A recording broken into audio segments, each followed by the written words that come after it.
Simon Cowell gave the world one direction and basically redefined modern talent show. But at 65, Simon Cowell cries after breaking his silence on Courtney Hadwin, showing a rare emotional side from the typically stoic judge. The world could remember when Courtney hit the stage on America's Got Talent Season 13 and transformed into a full-blown rock star and practically melted the stage. Millions watched that moment, over 310 million views now. This time, Simon was raw, vulnerable, human. What triggered it?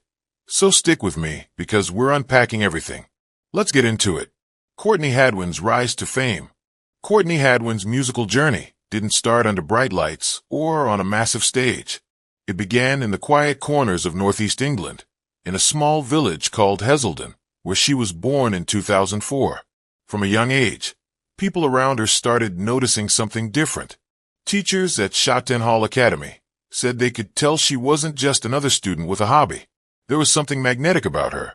They remembered how she'd light up during school performances, not in the typical, I want to be the center of attention kind of way, but more like someone who became a completely different person the second music started playing.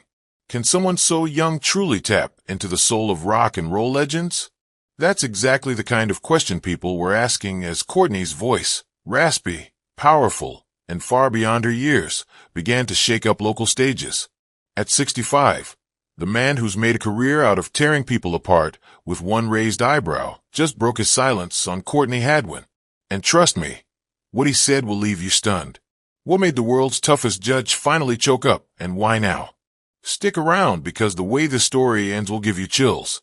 Her first notable public performance came at the Shotton Hall Theatre in Peterlee when she was just 12.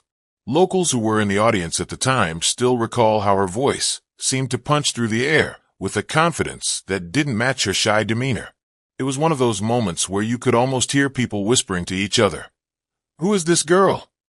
Because truly, no one expected that kind of stage presence from such a timid-looking child. And from that moment forward, Courtney wasn't just a student or a small-town girl. She was a rising performer with something to say. Her big break came in 2017 when she stepped into the national spotlight on The Voice Kids UK. She chose to audition with Nutbush City Limits by Tina Turner, a song that already demands grit and confidence. And to say she nailed it would be putting it lightly. Judges were floored. Danny Jones from McFly, who would eventually become her coach, took her under his wing and helped guide her to the finals. And while she didn't take home the crown, what she gained was arguably more important. She'd proven that she could hold her own among the best young talent in the country. People didn't just notice her, they remembered her. What stood out wasn't just her vocal range or her technical skill. It was her transformation. Viewers watched a reserved young girl morph into a force of nature the moment the music hit. It wasn't an act, and it wasn't rehearsed charisma. It felt real, and that's what made her different. Now, here's where the story really takes off. In 2018, at just 13 years old, Courtney decided to aim even higher. She auditioned for America's Got Talent, arguably the most high-stakes stage she'd ever stepped onto. Anyone watching that audition could see the nerves on her face. She looked unsure, quiet, even a little overwhelmed. But then the music started, Otis Redding's Hard to Handle. And what happened next stunned everyone in the room. Gone was the shy teenager, and in her place stood a rock and soul hurricane. Her voice, her movements, her energy. It all hit at once like a lightning bolt. The judges, the crowd, even the host, everyone was on their feet. Howie Mandel, clearly blown away, slammed the golden buzzer without hesitation. In his words, she reminded him of Janis Joplin. He even said she was born in the wrong era. And he wasn't the only one who felt that way. Was it possible that someone so young could channel the rawness and emotion of a past generation so effortlessly? For many, that moment confirmed it. Each of her performances on the show pushed that narrative even further. Whether she was taking on James Brown's Papa's Got a Brand New Bag, or going full throttle with Born to Be Wild, Courtney wasn't just singing covers, she was embodying them. Her stage presence wasn't flashy or over-rehearsed. Instead, it felt like she was letting something deep inside take over. She ended up placing 6th in the competition.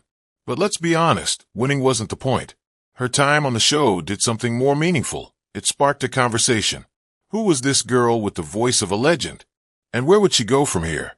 After walking away from the bright lights and big promises of major record labels, Courtney Hadwin, yes, the same teenage powerhouse who once lit up the America's Got Talent stage, made a decision that would quietly reshape her entire musical future. It wasn't a decision made overnight.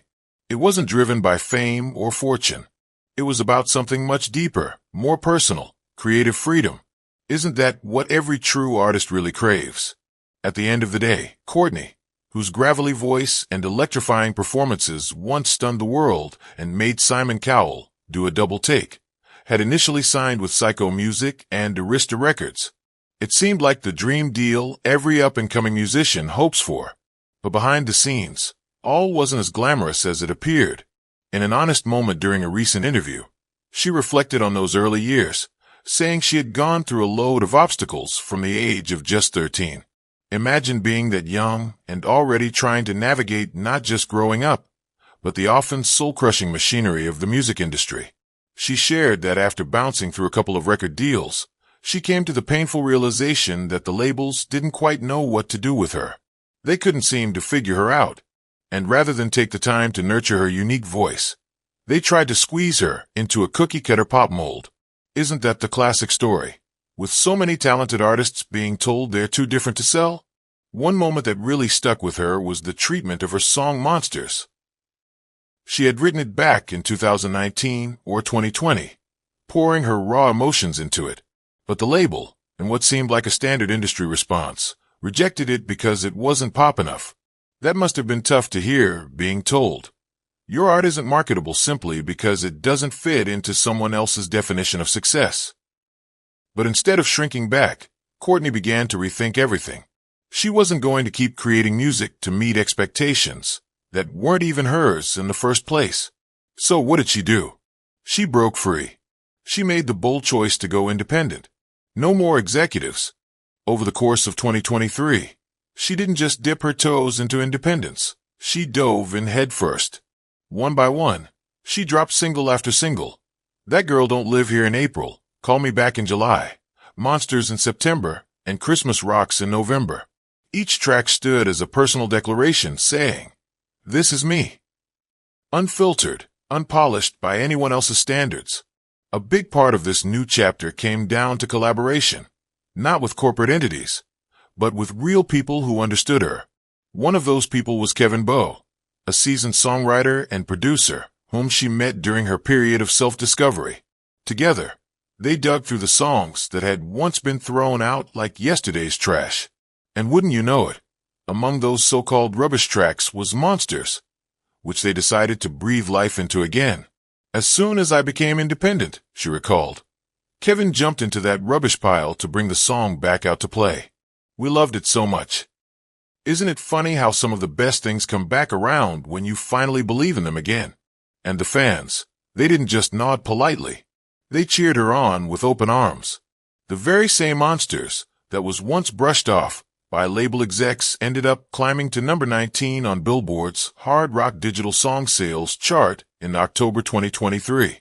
That's not just a personal win, it's a poetic one. It's proof that audiences are hungry for music with heart, not just what fits the trend of the week. But perhaps the most beautiful part of this journey has been the loyalty of her fans. Courtney herself has been quick to say that she wouldn't have the audience she has today without America's Got Talent. That's where the journey began for so many of her supporters. And through every twist and turn, from TV stages to corporate boardrooms to independent recording booths, they've stuck with her. Isn't that the kind of loyalty every artist dreams of? Right now, she's knee-deep in something that might be her most personal project yet. Her debut album titled Little Miss Jagged, scheduled for release on September 12, 2025. She's pouring everything she's got into it.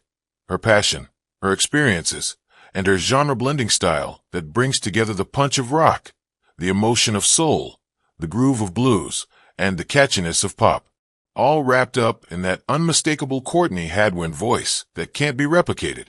So, what's the takeaway in all of this? Courtney Hadwin didn't just survive the music industry. She found a way to thrive in spite of it. She reminded everyone that you don't need a label stamp of approval to be legitimate. and that sometimes walking away from the biggest stage is what gives you the space to build your own. Isn't that the most powerful kind of success? But perhaps the most touching part of the story wasn't just about the music or the public statements. It was about everything that came before. Their professional relationship had been anything but smooth. From the moment young Courtney walked onto the AGT stage, all nerves and power vocals, to the years that followed under Cowell's label, they had struggled to stay on the same page creatively. Cowell, ever the perfectionist, had a vision. Courtney, even as a teenager, had her own ideas, ones that didn't always align with what his label wanted to market. Over time, those differences became divides. Eventually, the communication stopped altogether. But as Cowell later reflected, what made me emotional wasn't just her growth as an artist. It was recognizing that sometimes stepping back is the greatest gift you can give someone with extraordinary talent. Isn't that a lesson we all learn at some point, whether in business, friendship, or family? Sometimes the most loving thing we can do is let someone grow without us. And in this case, it seems that's exactly what happened. Courtney went on to build her career on her own terms, releasing bold, genre-blending music